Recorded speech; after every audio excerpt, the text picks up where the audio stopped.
Hello everyone, कैसे हो आप सब। उम्मीद करते हैं कि सारे लोग ठीक होंगे। बच्चों, जैसा कि आपको मालूम है कि हम लोग क्लास 9th का मैथमेटिक्स पढ़ रहे थे। चैप्टर का नेम है सरफेस एरिया एंड वॉल्यूम, यानी कि पृष्ठीय क्षेत्रफल और आयतन। चलिए अपनी क्लास को स्टार्ट करते हैं। बच्चों, ये जो क्लास हो रही है ये आज के सेशन की, इस वाले सेशन की लास्ट क्लास है। तो सभी बच्चे अच्छे से पढ़ेंगे हर एक चीज को, और अगर कुछ भी डाउट होता है तो जरूर पूछेंगे। ओके। अच्छा, तो बच्चों देखो, हम लोग क्वेश्चन नंबर, ठीक है, हम लोग क्वेश्चन नंबर 5 तक सीख लिए थे ना। यस, तो आज हम लोग को स्टार्ट करना है क्वेश्चन नंबर 6 से। बताओ, यहां तक हर एक चीज क्लियर है बेटा? सर 6 हो गया था। 6 हो गया था। Yes sir. बहुत बढ़िया। ठीक है, तो फिर 7 वाले पे चलते हैं। बच्चों, क्या 6 हो गया था?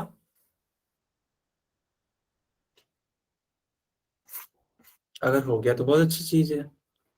7 पे आ जाते हैं फिर। 7 स्टार्ट करें।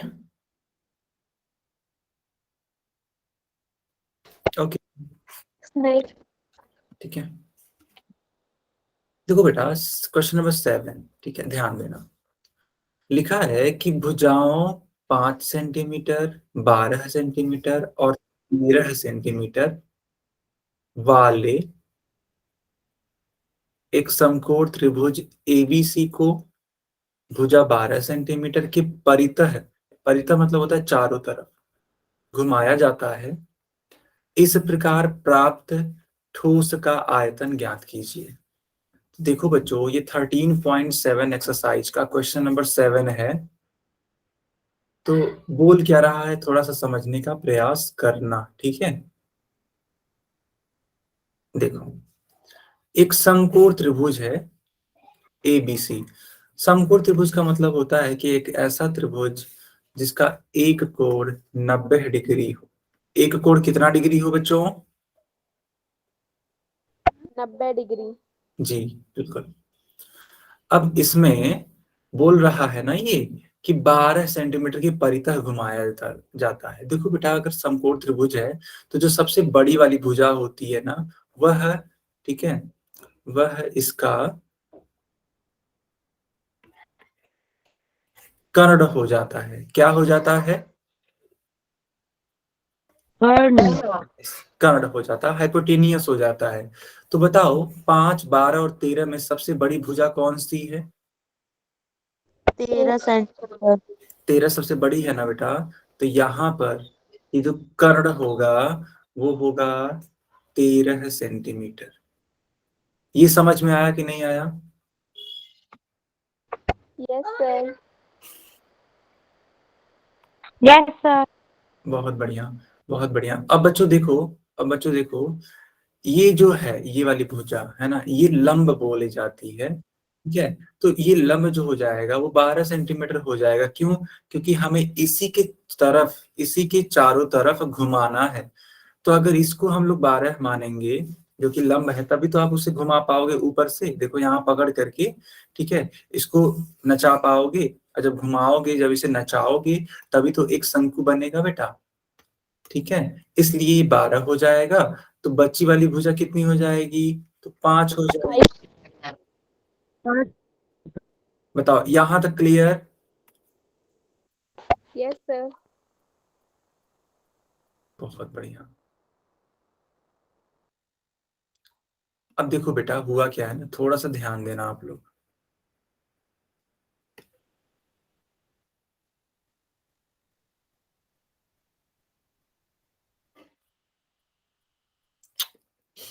एक सेकेंड।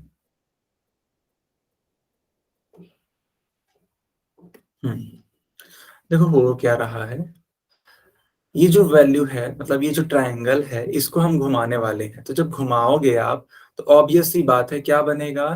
तो बेटा ऑब्वियस सी बात है कि एक, ठीक है,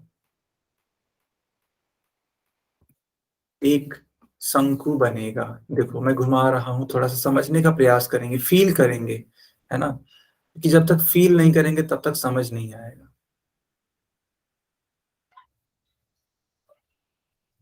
देखो इस तरीके से घुमाया मैंने, तो एक इस तरीके से आकृति बनेगी जो कि है क्या, एक शंकु। देखो ऐसे। क्या आप सवाल समझ पा रहे हो? Yes, sir. बहुत बढ़िया। तो देखो ये एक शंकु बन गया। अब आपको बताना क्या है कि इस प्रकार प्राप्त ठोस का आयतन, यानी इस वाली आकृति का आयतन। अब तो बहुत आसान है ना, हर एक चीज क्लियर है। क्यों? क्योंकि हमें इसकी ऊंचाई मालूम है, इसकी तिर्यक ऊंचाई मालूम है, इसके आधार का व्यास और त्रिज्या दोनों मालूम है। तो ऐसे लिखो, शंकु की ऊंचाई h बराबर 12 सेंटीमीटर। अच्छा बच्चों, इस वाले शंकु की त्रिज्या r कितनी होगी? क्या 5 सेंटीमीटर होगी? Yes, sir. बहुत बढ़िया। तो ऐसे लिखो कि इसलिए शंकु का आयतन, ठीक है, शंकु का आयतन। बच्चों जब शंकु का आयतन निकालोगे तो फार्मूला लगेगा 1/3 पाई आर स्क्वायर एच। 1/3 पाई का मान रहने दो, पाई को पाई ही रहने दो, ठीक है अभी के लिए, इंटू आर। बेटा आर का मान है 5, क्योंकि देखो कुछ कट नहीं रहा इसलिए मैंने इसको नहीं लिखा इस तरीके से। 5 का स्क्वायर एच, एच यानी कि 12। देखो ये 3 4 जा कितना होता है? 12. बहुत बढ़िया बेटा। तो 1 इंटू पाई इंटू 5 का स्क्वायर कितना होता है? 25. 25. अब 25 का मल्टीप्लाई 4 में करा दो। तो जब 25 का पूरा 4 में कराओ,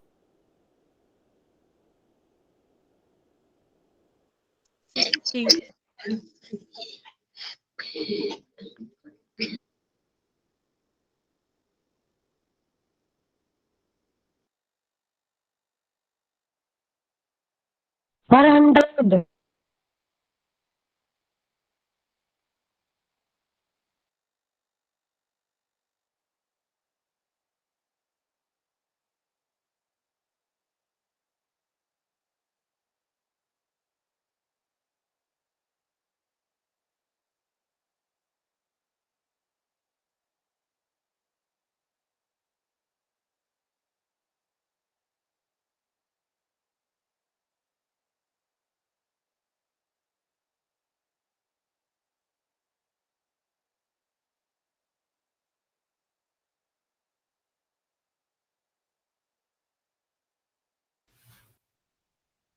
बच्चों मेरी आवाज आ रही है? Yes, sir. Yes, sir.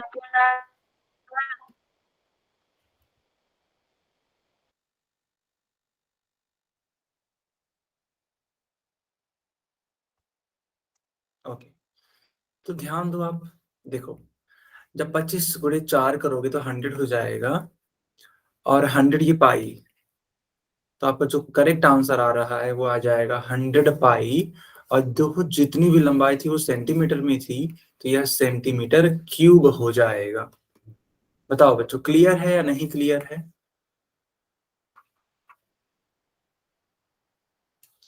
और यही आपका उत्तर भी है। नोट कर लो बच्चों, नोट कर लो।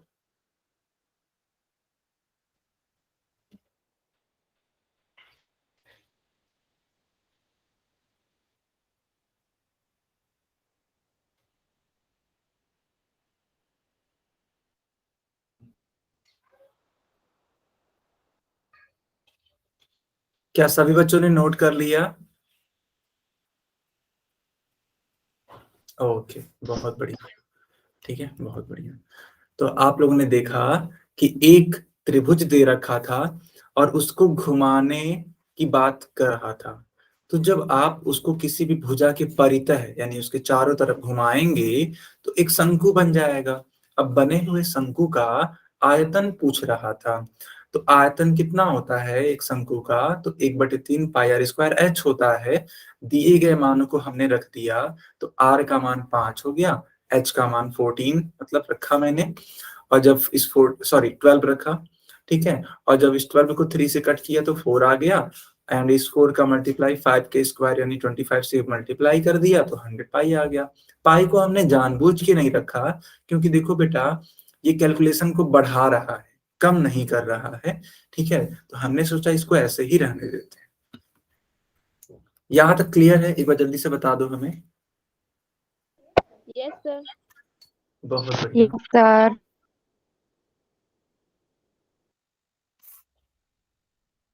अब देखो बेटा ये वाला प्रश्न देखो, क्या आप इस वाले प्रश्न को सॉल्व करोगे? देखो क्या बोल रहा है, लिखा है कि यदि प्रश्न 7 के त्रिभुज एबीसी को यदि भुजा 5 सेंटीमीटर के परितः घुमाया जाए, यानी कि अब जो घुमाना है वो 12 सेंटीमीटर की तरफ नहीं घुमाना है, अब 5 सेंटीमीटर वाले भुजा के लिए घुमाना है, तो इस प्रकार प्राप्त ठोस का आयतन ज्ञात कीजिए। देखो मैं थोड़ा सा हिंट दे देता हूं, लेकिन प्रयास आप लोग करोगे, ठीक है बेटा। देखो हो क्या रहा है कि ये जो 5 सेंटीमीटर है, अब इसके चारों तरफ घुमाना है, तो 13 सेंटीमीटर तो ये था ही पहले से ही, और ये 12 सेंटीमीटर था, तो जब आप इसे घुमाओगे, ठीक है बेटा, जब आप इसे घुमाओगे तो देखो क्या होगा, तो इस प्रकार से एक शंकु बनेगा, देखो ऐसा।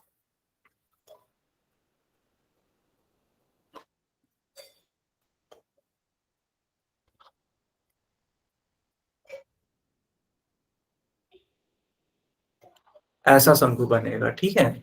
अब क्या बोला जा रहा है, तो इस प्रकार प्राप्त ठोस का आयतन ज्ञात करिए, यानी कि ये जो आकृति बनी इसका आयतन पूछ रहा है, ठीक है, इसका आयतन पूछ रहा है। फिर देखो क्या बोल रहा है, लिखा है कि प्रश्नों 7 और 8, यानी जो पिछला वाला प्रश्न था क्वेश्चन नंबर 7, और अभी वाला ये जो प्रश्न है क्वेश्चन नंबर 8 में प्राप्त किए गए दोनों ठोसों के आयतनों का अनुपात भी ज्ञात कीजिए। यानी कि क्वेश्चन नंबर 7 में जो आयतन आया है उसका अनुपात लेना है इस वाले क्वेश्चन नंबर 8 के आंसर से, ठीक है। 8 का जो भी अनुपात आएगा आयतन का वो लेना है 7 से। क्या आप ये समझ पा रहे हैं इस चीज को?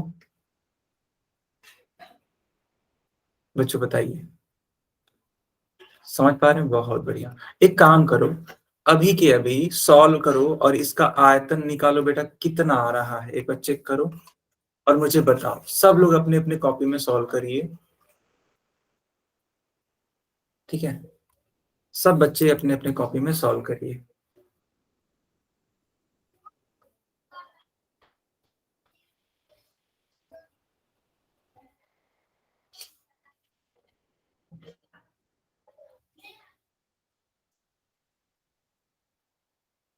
सब बच्चे अपनी अपनी कॉपी में सॉल्व करिए।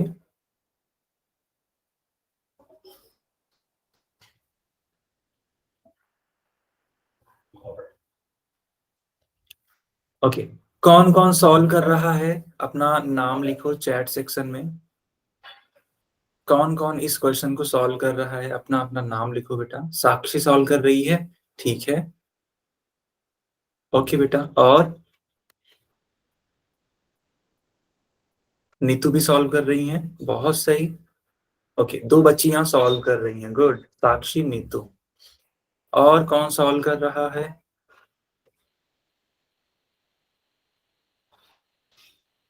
यस, जो सॉल्व कर रहे हैं अपना नेम लिख देना, ठीक है।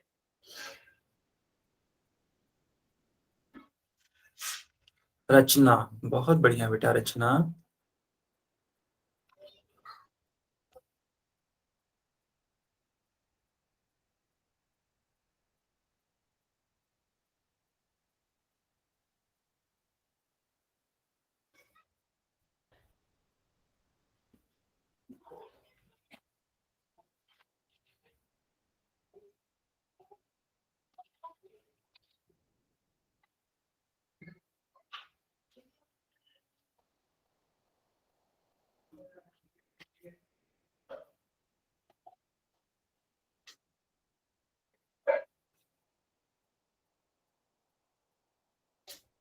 ओके, किसी का आंसर आया बेटा?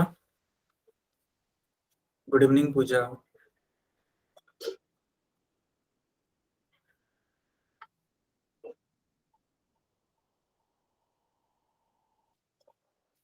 किसी का आंसर आया?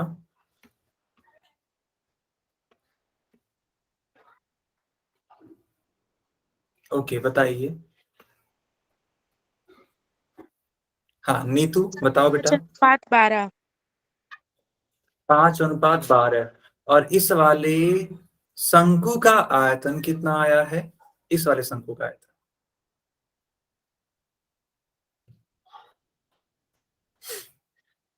बताओ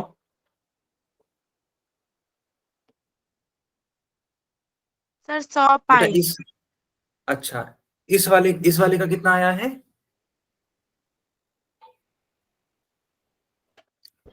सर इसका आयतन 240 पाई सेंटीमीटर क्यूब आया है। Okay okay, good good. Okay, और बेटा दोनों का आयतन कितना आ गया? क्या आयतन, सॉरी, दोनों का रेशियो अनुपात कितना आ गया? सर 5:12। 5:12। ओके, ठीक है, चलो मैं इसको सॉल्व करता हूँ, है ना। सब बच्चों के लिए सॉल्व करता हूँ। देखो बेटा, देखो इस वाली आकृति के लिए जो ऊंचाई h होगी उसका मान हो जाएगा 5 सेंटीमीटर। आधार की त्रिज्या हो जाएगी 12 सेंटीमीटर। ठीक है, इसलिए इस दिए गए, है ना, शंकु का आयतन, तो शंकु का आयतन बराबर, समझना बेटा, 1/3 पाई r² h। 1/3 पाई, सीधे r का मान रख दो, तो r का मान है 12, यानी कि 12 का स्क्वायर इंटू h, यानी कि 5। अगली लाइन से इसको लिख सकते हैं ऐसे, 1/3 पाई इंटू 12 का स्क्वायर, यानी कि 12 इंटू 5। अब देखो बेटा, 3 4 जा 12। ओके, 12 × 5 कर दो, तो 12×5 60 होता है, और 60 का गुणा 4 में करा दो, 240 हो जाता है। 240 पाई आ जाएगा। ठीक है, इस वाले का आयतन। तो अभी के लिए जो क्वेश्चन नंबर 7 है और ये वाला जो क्वेश्चन नंबर 8 है, इन दोनों के आयतनों का अनुपात लेना है। ठीक है, तो ऐसे लिख देना, इसलिए दोनों आयतनों का अनुपात इज इक्वल्स टू, ठीक है, इज इक्वल्स टू, पहले 100 पाई था ना बेटा, सर 100 पाई बटे 240 पाई। एक पाई से दूसरा पाई कैंसिल, एक जीरो से दूसरा जीरो कैंसिल। ठीक है, तो ये देखो, 12 × 2 जा 24 एंड 2 5 जा 10, 5/12 आ जाएगा। और अगर अनुपात पूछा है तो इसको लिख सकते हैं 5:12। क्या बाकी बच्चों का भी इतना ही आ रहा है? Yes sir. Good, very nice very nice. चलो बताओ, सबको समझ में आ गया ना?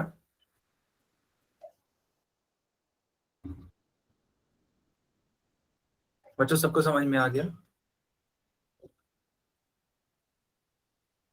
वेरी नाइस बेटा। नोट कर लो, है ना, नोट कर लो, फिर हम इसे आगे कंटिन्यू करते हैं।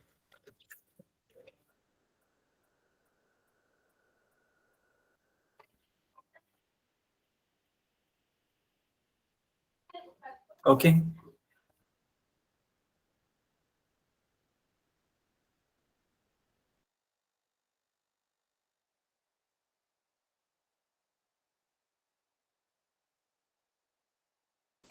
अब आते हैं क्वेश्चन नंबर 9 पर। ठीक है,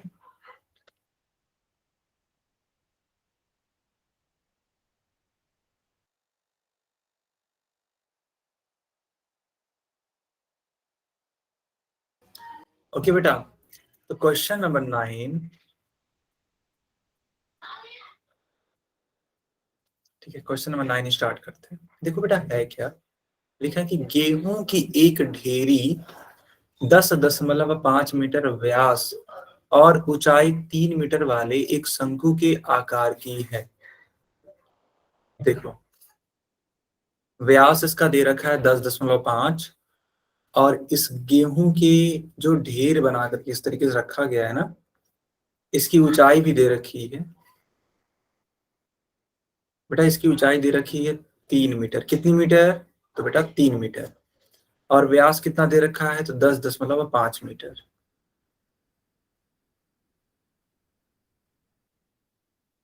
लिखा है कि इसका आयतन ज्ञात कीजिए, यानी इस वाले शंकु के लिए। आखिर देखो, एक शंकु ही तो बनेगा, तो बोल रहा है कि इस वाले शंकु का आयतन ज्ञात करिए। तो हमें व्यास मालूम है, तो क्या इस व्यास से हम त्रिज्या निकाल सकते हैं? बिल्कुल निकाल सकते हैं। तो ऐसे लिखो, व्यास बराबर 10.5 मीटर, इसलिए त्रिज्या, ठीक है, त्रिज्या r बराबर 10.5/2। एक काम करते हैं, ऊपर नीचे 10 से गुणा करा देते हैं बच्चों। तो ऊपर हो जाएगा 105, नीचे हो जाएगा 2 गुणे 10, है कि नहीं? 5 से कट करो इसे, तो 5 दूनी 10, इसको 5 से कट करो तो 5 दूनी 10 और 5 एकम 5, यानी कि 21/4 आ जाएगा रेडियस। ऐसे कर लेने से ना इस डेसिमल से छुटकारा मिल जाता है और कैलकुलेशन थोड़ी सी इजी हो जाती है।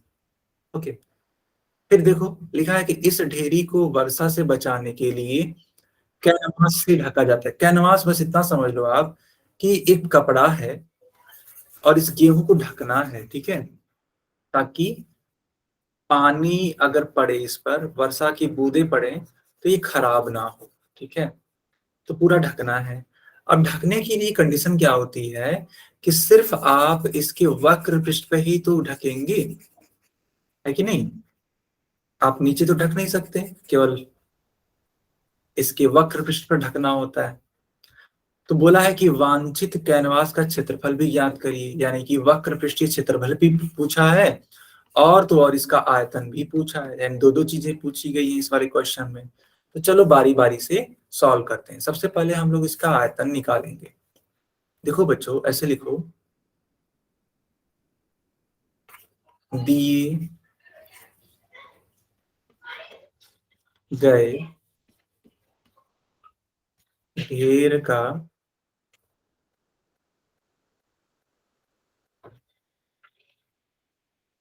ठीक है, दिए गए ढेर का आयतन बराबर, तो एक शंकु है तो शंकु का आयतन 1/3 पाई r स्क्वायर h, तो 1/3 इंटू पाई। बच्चों, पाई की वैल्यू होती है 22/7, तो यहाँ पुट कर दो क्योंकि यहाँ पे कैंसिल हो जाएगा अभी। r का मान देखो जस्ट हम लोगों ने अभी निकाला, ठीक है, r का मान 21/4। ओके, तो 21/4, और इसका क्या कर देंगे? स्क्वायर कर देंगे इंटू h। h देखो, ये हमें h मालूम है, ध्यान दो। तो देखो h का मान दे रखा है 3 मीटर्स, तो h की जगह पे रख दो आप 3। तो इस वाले 3 से ये वाला 3 कैंसिल, तो 22/7 इंटू 21/4, इंटू 21/4। ओके बेटा, इस तरीके से कर लेंगे। अब क्या होगा, अब इस 21 को कट कर दो तो 7 3 जा 21, इस 22 को कट करो इस वाले 4 से तो 2 2 जा 4 एंड 2 11 जा 22, तो 11 इंटू 3 इंटू 21 अपॉन में, देखो बेटा नीचे की तरफ 4 2 जा 8 हो जाएगा। बस अब इसी को सॉल्व कर लो। 11 इंटू 3 इंटू 21 कितना होता है, तो 63 हो जाता है। अब 63 का गुणा 11 में कर दो बच्चों, ठीक है। देखो 63 का गुणा 11 में, ठीक है, कितना हो जाएगा, ये 693 हो जाएगा। और इसको डिवाइड करना है 8 से, तो चलो डिवाइड भी कर दो, ठीक है। तो 8 8 जार 64, 5 हो जाएगा, ये 3 हो जाएगा, 8 6 जा 48, 5 हो जाएगा, दशमलव लगा दो, 0 बढ़ा दो, फिर 8 6 जा 48, 2 हो जाएगा बेटा, डेसिमल लगा है 0 बढ़ जाएगा, 8 2 जा 16, 4 डेसिमल लगा है 0 बढ़ जाएगा, 8 5 जा 40, यानी कि इसका आंसर बनेगा 86.625। ठीक है, तो ये आ जाएगा आपका आयतन। बताओ समझ में आया कि नहीं आया? सर सेंटीमीटर या मीटर? एक सेकंड बेटा, हर एक चीज यहाँ मीटर में दे रखी है क्या? बिल्कुल सही कहा यस आपने, सर, मीटर में दे रखा है। परफेक्ट बेटा परफेक्ट। तो अगर हर एक चीज मीटर में है तो यहाँ आयतन मीटर क्यूब में आएगा। चलो और कोई डाउट? बताओ बेटा, और कोई डाउट? नहीं ना? अरे वाह, बहुत बढ़िया, नोट कर लो बच्चों। सर ये आंसर तो मेरा भी आ गया, लेकिन बुक से चेक करने पर ये गलत आ रहा है। क्या आ रहा है बेटा? 28.875 मीटर क्यूब। सब बुक के पीछे यही दे रखा है, जो निकला है वो नहीं दे रखा। अच्छा, कहाँ पे दिक्कत है तब फिर? कहीं हम लोग ने गलती की है क्या? व्यास दे रखा है तो इसका हाफ करना पड़ेगा, तो हाफ कर दिया मैंने, 10 से मल्टीप्लाई कर दिया, 5 से कट किया, तो 21/2 2 जा 4 हो जाएगा, ठीक तो है। ऊंचाई 3 है तो 1/3 पाई आर स्क्वायर एच, 3 से 3 cancel. Oh got it got it got it. लेकिन यहाँ तो मान लो 1/3 है तो 1/3 से 3 कट जाएगा, ठीक तो है बेटा। हर एक चीज तो ठीक दिख रही है मुझे। सर कभी कभी बुक में पीछे गलत दे देते हैं। हाँ, क्योंकि देखो यहाँ पे हर एक चीज मैंने यहाँ पे ठीक किया है, कहीं पे गलती तो नहीं दिख रही है। अगर आप लोग को कहीं गलती दिख रही है तो बताओ हमें।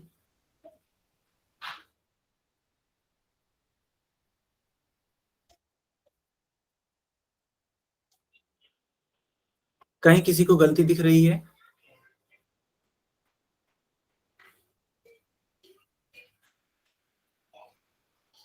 No sir. है ना? परफेक्ट है बेटा, ये तब परफेक्ट है, कोई दिक्कत नहीं है, ठीक है। बुक में रॉन्ग छप गया होगा बेटा, ओके। Okay sir. हाँ, अब देखो ये तो हो गया। अब बेटा हमें निकालना है इसका वक्र पृष्ठीय क्षेत्रफल। चलिए आप सभी लोग प्रयास करिए, वक्र पृष्ठीय क्षेत्रफल निकालिए। कैसे आएगा वक्र पृष्ठीय क्षेत्रफल? तो पाई आर एल से आएगा। एल कैसे निकालते हैं ये भी बता देते हैं बेटा। एल की जगह पे रखा जाता है root of h square plus r square. इसको सॉल्व करके निकाला जा सकता है। सॉल्व करिए बेटा।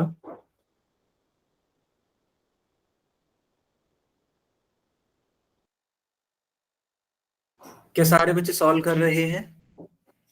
Yes sir. Good good, solve करिए।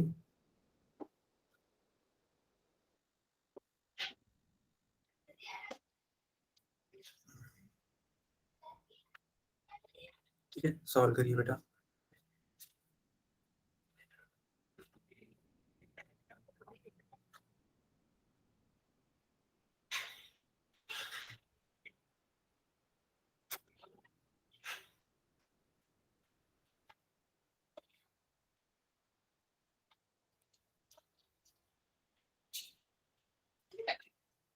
बहुत बढ़िया। देखो नीतू ने निकाल लिया एल का मान, और इनके एल का मान आ रहा है 6.05। परफेक्ट बेटा, परफेक्ट।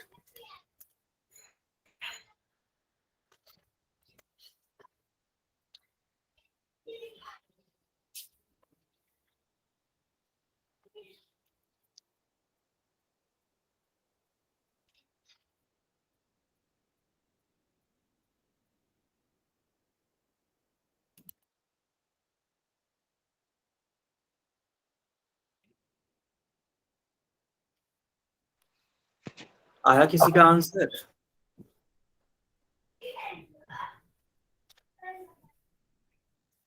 बच्चों किसी का आंसर आया? Yes sir. हाँ बेटा, कितना आंसर आया नीतू?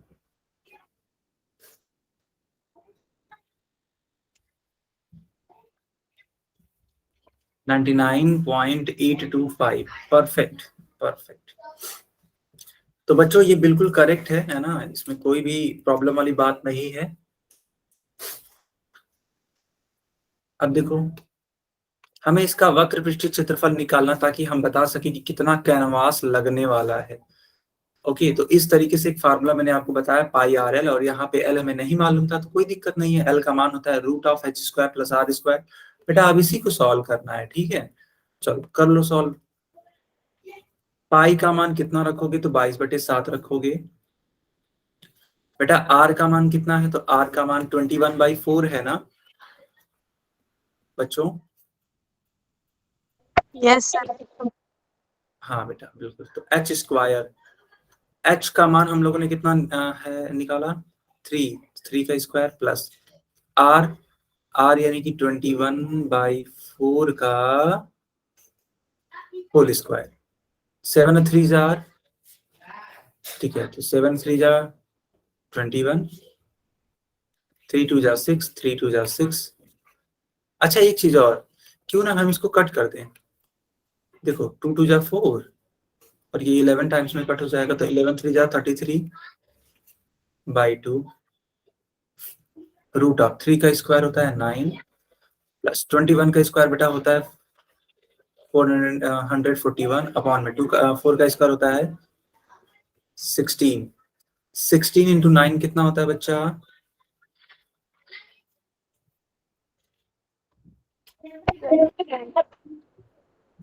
144 होता है क्या? ऐड करो, 5 हो जाएगा, ये 8 हो जाएगा, और ये 5 हो जाएगा। बेटा क्या यही आप लोग का भी आ रहा है बच्चों? ये सेम चीज आपकी भी आ रही है। अब करना क्या है, इसको सॉल्व करना है। तो 585 का रूट कितना होता है? देखो अगर बात करें 24 के स्क्वायर की, ठीक है, तो 24 का स्क्वायर जो होता है वो 576 होता है, ठीक है, लेकिन ये 585 है, यानी 24 दशमलव समथिंग आएगा अगर ऊपर की हम बात करें तो। बच्चों आप लोग का कितना आ रहा है?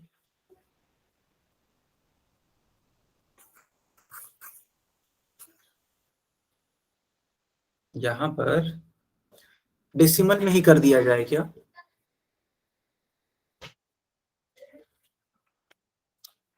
यस ठीक है, सर, कर दीजिए। डेसिमल में ही कर देते हैं। नहीं, डेसिमल में अगर कर देते हैं, यस सर, कर दीजिए। हाँ, डेसिमल का मतलब ये है कि रेडियस का मान 21/4 था, तो बेटा इसको लिख सकते हैं। देखो हालांकि उससे कर सकते हैं, ऐसा कोई इशू नहीं था, आराम से कर सकते हैं। तो 5 चौके 20, ये 1 आ जाएगा, डेसिमल लगाओ, 0 बढ़ाओ, 4 दूनी 8, 8 के बाद बेटा हम लोग इसको लिख सकते हैं 2, और डेसिमल लगा है तो ये 4 5 जा 20। ओके, तो यानी कि ये 5.25 का होल स्क्वायर आ गया। बताओ बच्चों, यहाँ तक क्लियर है? Yes sir. ओके, बहुत बढ़िया, बहुत बढ़िया। चलो स्क्वायर करके बताओ हमें कि 5.25 का स्क्वायर कितना होता है बच्चों? 5.25 का स्क्वायर कितना होता है?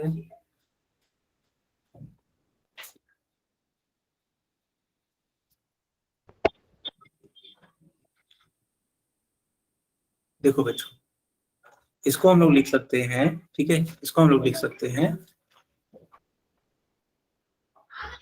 27.5625। इन दोनों को ऐड कर लीजिए। अब जब आप इन दोनों को ऐड करोगे तो आंसर आ जाएगा 36.5625। ठीक है, थोड़ा सा लंबा कैलकुलेशन है बेटा। 25, अब इसका रूट ले लो आप। जब आप इसका रूट लोगे ना, ठीक है बेटा, जब आप इसका रूट लोगे तो देखो क्या होगा, ध्यान देना। अच्छा, ये 33/2 था ना, ठीक है, 33/2 गुणे इसका रूट हो जा रहा है 6.05। ऐसा क्यों हो रहा है ना, मैं आपको थोड़ा समझा देता हूँ। देखो बेटा, ये 36 है, 36 36 किसका होता है स्क्वायर? तो 6 का। तो ऑब्वियस सी बात है, ये 6 के स्क्वायर से थोड़ा सा बड़ा होगा, लेकिन 7 का स्क्वायर तो नहीं हो सकता ना, क्योंकि 7 का स्क्वायर तो 49 हो जाता है। इसलिए थोड़ा सा अप्रोक्सीमेशन लेंगे यहाँ पर, और इसको ऐसे सॉल्व करेंगे। जब आप इसे सॉल्व करोगे then your answer will be, ठीक है। आप यहाँ पे कट कर सकते हो, ऐसा कोई इशू नहीं है कि कट नहीं कर सकते, आराम से कट कर दो। देखो 2 3 जा 6, ठीक है, 2 2 जा 4 एंड 2 5 जा 10। अब इसका मल्टीप्लाई कर दो 33 में। जब इसका आप मल्टीप्लाई करोगे तो कितना आ रहा है जरा बताओ आप बेटा, इसका मल्टीप्लाई करने पे कितना आ रहा है, कोई बताएगा मुझे?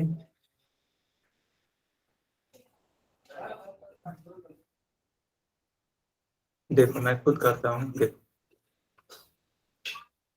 3.025 मल्टीप्लाइड बाई 33, ठीक है। कैलकुलेशन थोड़ा सा बड़ा है, कठिन नहीं है क्वेश्चन। 5 तियां 15, 1 कैरी, ठीक है, 3 2 जा 6 एंड 1 7, ये 0 हो जाएगा, 3 3 जा 9, 5 3 जा 15, 1 कैरी।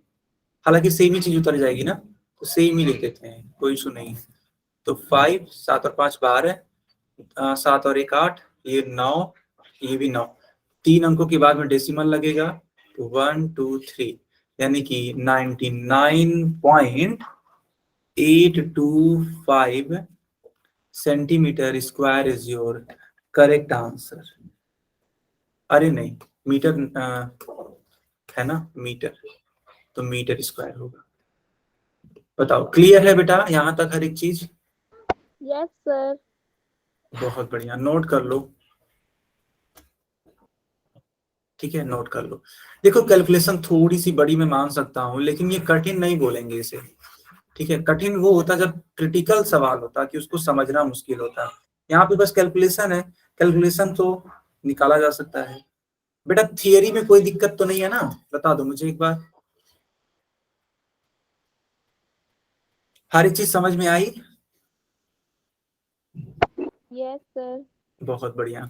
तो बच्चों देखो, यह जो एक्सरसाइज है वो खत्म होता है 13.7 पूरी तरीके से, है ना। 13.7 पूरी तरीके से क्या होता है, कंप्लीट होता है।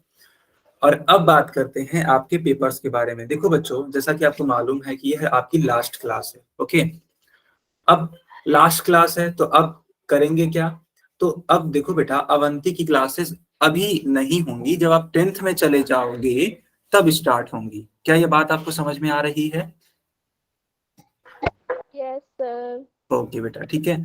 तो अब हम लोग आपकी 10th क्लास में मिलेंगे। बहुत, हाँ बताइए।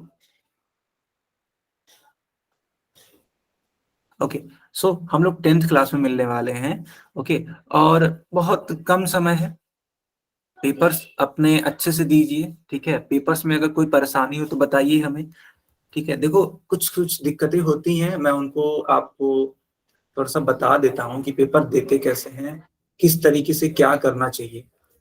देखो बेटा, पेपर कोई हवा नहीं है, ठीक है। ऐसा मत समझना कि बहुत बड़ी चीज है। बस आप जितना भी सीखे हैं अब तक, बस उसी का, है ना, आपको एक तरीके से बेहतर रिवीजन करके जाना है पेपर देने। रिवीजन मस्ट है, ठीक है। कभी भी आप इसे झुटला नहीं सकते हैं, ठीक है। कभी भी आप इसे इग्नोर नहीं कर सकते। जितना भी आपने साल भर में पढ़ा है उसको रिवाइज जरूर करिएगा। और जब आप रिवाइज करते हैं तो आपके दिमाग में लंबे समय तक रिटेन रहता है। तो पेपर से घबराना नहीं है, अच्छे से पेपर दीजिएगा। कोई डाउट हो तो आप हमें मैसेज कर सकते हैं, ठीक है, कॉल कर सकते हैं, जैसा भी आपको सुटेबल लगे, ओके। और देखो बेटा, जब पेपर अटेम्प्ट करना, चाहे वो कोई सा भी सब्जेक्ट का हो, तो सबसे पहले उस वाले क्वेश्चन को करना जो कि आपको अच्छे से आता हो, ठीक है। जो आपको आसान लगता हो उसको सबसे पहले करना है, ठीक है। कठिन प्रश्नों को सबसे पहले नहीं किया जाता है, सबसे पहले आसान प्रश्नों को किया जाता है। उससे होता क्या है ना, कि उससे आपका एक कॉन्फिडेंस बिल्ड होता है एग्जाम में, और आप उस कॉन्फिडेंस को बिल्ड करके जो कठिन सवाल है उसको भी कर सकते हैं। क्या आप मेरी बात समझ पा रहे हैं? Yes sir. है ना। यस। बिल्कुल। देखो, कभी कभी ऐसा भी हो सकता है कि एक ऐसा क्वेश्चन आ जाए जो आपने पढ़ा ही ना हो, या फिर पढ़ा हो लेकिन वो याद ना आ रहा हो। घबराना नहीं है उस टाइम, ठीक है। बिल्कुल काम रहना है, एकदम शांत रहना है। सबसे पहले उन सब प्रश्नों को हल करिए जो कि आसान लगते हैं आपको, है कि नहीं। आपको बताओ, कुछ तो आसान लगता ही होगा, ऐसा तो है नहीं कि हर एक चीज टफ लगती होगी, बताओ ऐसा है यस सर। है ना। वही चीज है ना, कि हर एक बच्चे का देखो एक स्ट्रॉन्ग पॉइंट होता है, एक वीक पॉइंट होता है, लेकिन आप फिर भी अच्छा कर सकते हैं, बस सही दिशा में मेहनत करने की जरूरत होती है। तो जो चीजें मैं बता रहा हूँ उसको आप जरूर करिएगा, ठीक है। रिवीजन जरूर करना है, बार बार रिवीजन करिए, ठीक है। अच्छे से पढ़िए, और ठीक है, पेपर देते वक्त पहले आसान प्रश्नों को हल करना है। और तो और बेटा देखो, पेपर को पूरा करना है। पूरा मतलब होता है कंप्लीट करिएगा, ये नहीं कि आधा अधूरा कर रहे हैं और छोड़ रहे हैं। साथ ही साथ समय का भी ध्यान रखना। कुछ बच्चे होते हैं जो आ तो रहा होगा आसान क्वेश्चन, ठीक है, तो उस पर बहुत ज्यादा समय दे देते हैं। इससे क्या होता है, जो बाकी के प्रश्न हैं उनको समय देना मुश्किल हो जाता है। क्यों? क्योंकि समय कम पड़ जाता है। तो हमें ऐसा भी नहीं करना है, तो समय का भी खास ख्याल रखना है, ठीक है बेटा। क्लियर है यहाँ तक? Yes sir. बिल्कुल, समय को एकदम ध्यान में रख के चलना है कि हमें बस उन्हीं प्रश्नों को करना अच्छे से है जो हमें आता है, और जो नहीं आता उसको हम बाद में करेंगे, है ना, अंत में करेंगे, एकदम फुर्सत में, ठीक है। तेजी से पेपर खत्म करिएगा, ठीक है। और बिल्कुल भी डरने की जरूरत नहीं है। जो भी पढ़ा है आपने सब कुछ बेहतर पढ़ा है, बस अब उसको अपने कॉपी में लिखने की जरूरत है, उसको प्रेजेंट करने की जरूरत है। आप किसी से भी कमजोर नहीं है, हर एक बच्चा अपने आप में यूनिक है, ठीक है बेटा। Yes sir. Yes yes. अब अगर कोई सवाल हो आपके तो आप हमसे पूछ लीजिए। कोई भी क्वेश्चन, कुछ भी पूछना चाहते हो आप पढ़ाई से संबंधित, या कोई परेशानी हो पढ़ाई लिखाई में, ठीक है, उससे आप पूछ सकते हो, अपने एग्जाम के बारे में पूछ सकते हो, ठीक है, जो भी आपको दिक्कतें आ रही हो कुछ भी पूछना।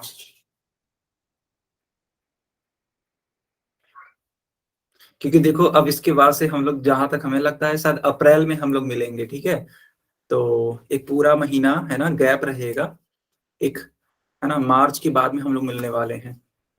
तो अगर कुछ डाउट हो पूछ लो तुरंत, है ना, एग्जाम से रिलेटेड, पढ़ाई से रिलेटेड, अगर कुछ बताना हो तो आप बता सकते हो। अच्छा ये बताओ, इतने दिन तक हम लोगों ने आपकी क्लासेस कंडक्ट कराई, आपने बहुत कुछ सीखा होगा, क्या आप अपने अंदर इन क्लासेस से इम्प्रूवमेंट देख पाते हैं? Yes sir. कैसा इम्प्रूवमेंट आता है बेटा नितिन के नाम से, बताइए, थोड़ा बताओ, एक्सप्लेन करो, कैसा फील होता है? पहले मुझे मैथ से डर लगता था कि नहीं मुझे मैथ आती ही नहीं है, आती नहीं है, और जब से मैं अवंती की क्लास लेती हूँ तो ऐसा लगता है कि हाँ तो मैथ में पास हो जाऊंगी और मुझे मैथ अच्छी तरह से आने लगी है। वाह बेटा, बहुत शानदार, वेरी गुड, वेरी गुड। इसी तरीके से कोई और अपने एक्सपीरियंस को साझा करना चाहते हैं, बताना चाहते हैं कुछ, कोई भी बच्ची?